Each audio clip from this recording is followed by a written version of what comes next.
Hello, I R.K. Dwivedi from Government High School, Rasulpur बदले, कौशाम्बी। आज का टॉपिक है poem number 2, a song of life, जिसके पोएट हैं Henry Wordsworth Longfellow. Henry Wordsworth Longfellow एक American poet हैं।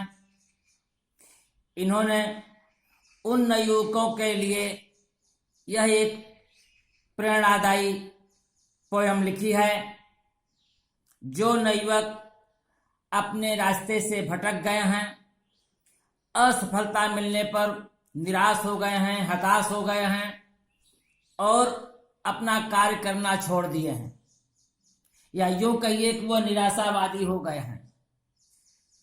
उन्हें स्फूर्ति देने के लिए, जीवन के पथ पर आगे चलने के लिए, जिस तरह से गॉड के लिए डिवोशनल सॉन्ग होता है, भजन गीत होता है, स्तोत्र होता है, उसी तरह से यह जीवन का सारांश गीत है, स्तोत्र है, यह डिवोशनल सॉन्ग है। इसके माध्यम से उन्होंने नवयुवकों में एक स्फूर्ति पैदा करी है। आइए देखिए कि अ सॉन्ग ऑफ लाइफ के अंतर्गत पोएट H.W. लॉन्गफेलो का first stanza, life is real, life is earnest and the grave is not its goal, dust the word to dust returnest was not spoken of the soul. Poet कहता है life is real, जीवन वास्तविक है, जीवन सच है, यह कोरा कागज या थोथा स्वप्न नहीं है। लाइफ इज अर्नेस्ट, जीवन एक गंभीर विषय है, तथ्यपूर्ण है, जीवन एक महत्वपूर्ण सृष्टि का अंग है। And the grave is not goal, और जीवन का उद्देश्य ग्रेव, मृत्यु या कब्र प्राप्त करना नहीं है। मर जाना ही जीवन का उद्देश्य नहीं है। ध्यान दीजिए, जीवन शरीर और आत्मा से मिलकर बना है। कवि बाइबल से उद्धृत पंक्ति प्रस्तुत करता है, कहता है dust the word to dust returnest was not spoken of the soul. Bible में कहा गया है तू खाक का पुतला है, खाक में ही मिल जाएगा, अर्थात डस्ट दाउ आर्ट।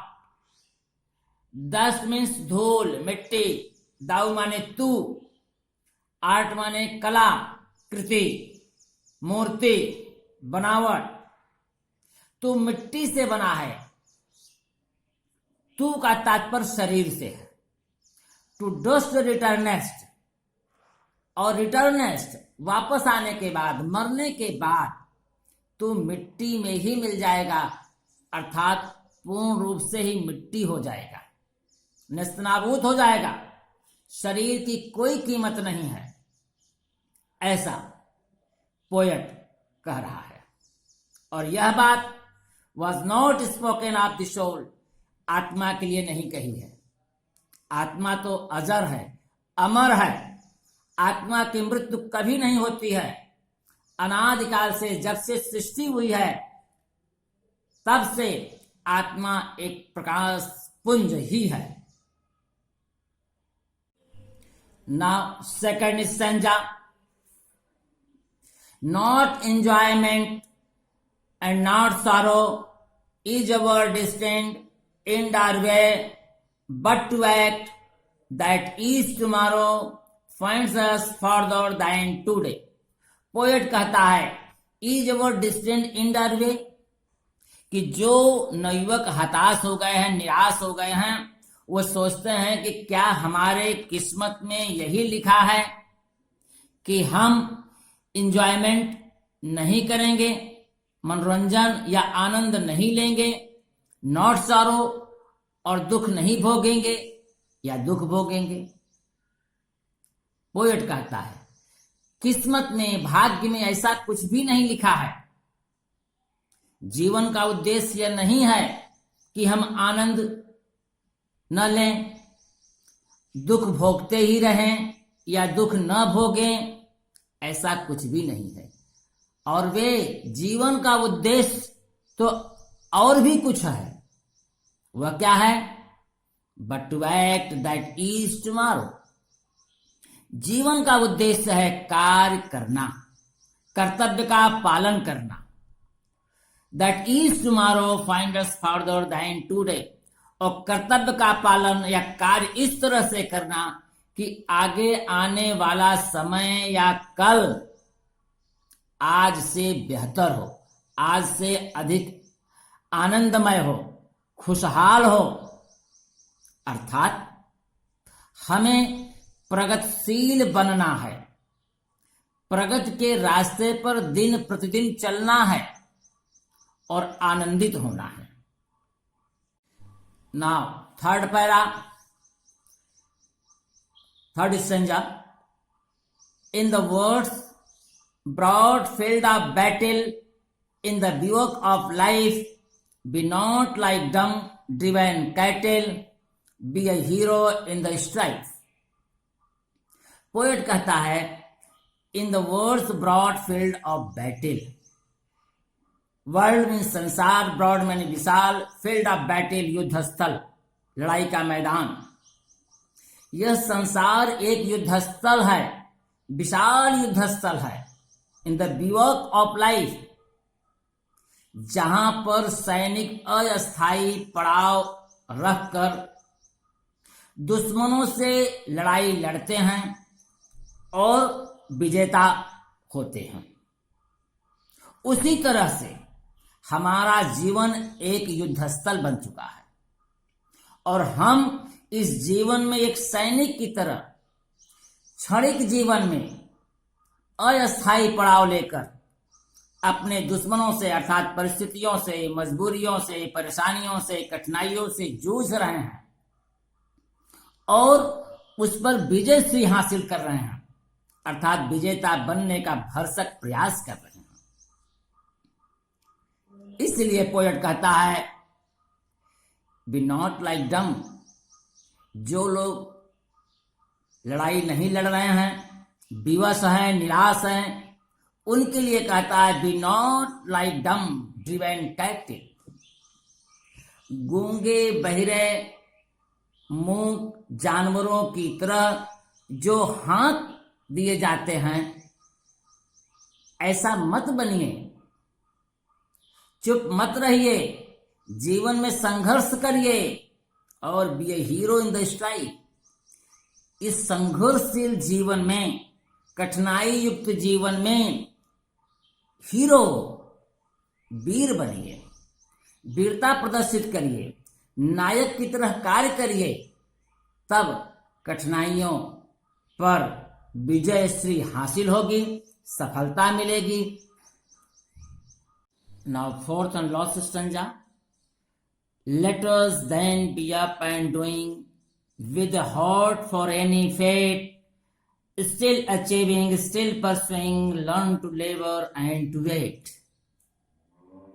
पोएट कह रहा है कि ऊपर की सभी बातों को ध्यान में रखकर बी अप, तैयार हो जाइए, खड़े हो जाइए, एंड डूइंग, और कार्य करना प्रारंभ कर दीजिए।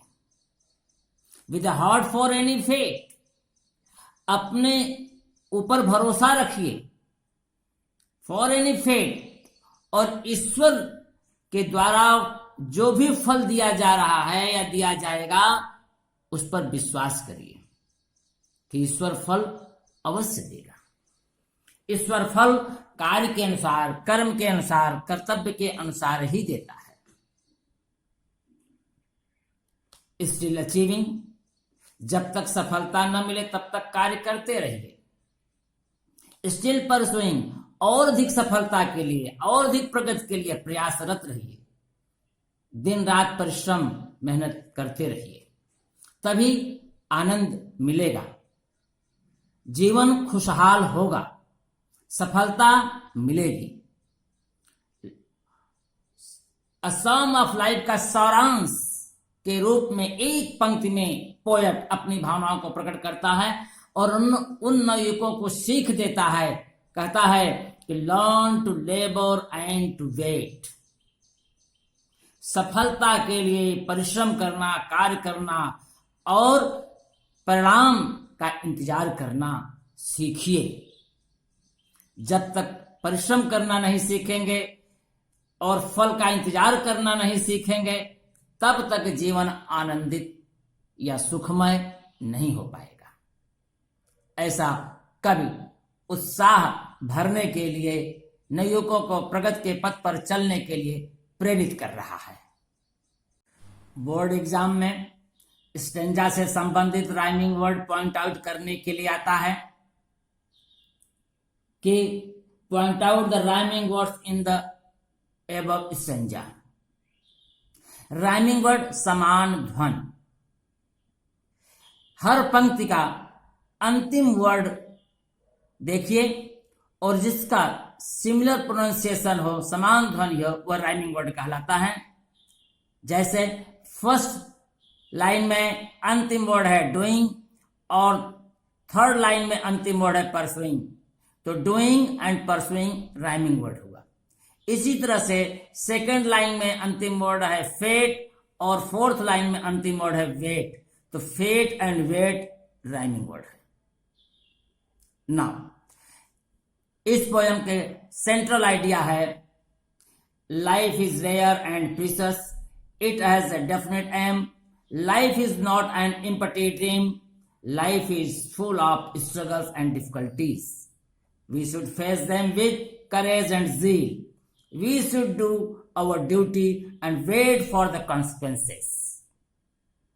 यह रहा अ सम ऑफ लाइफ का अध्ययन। That's all. Thank you.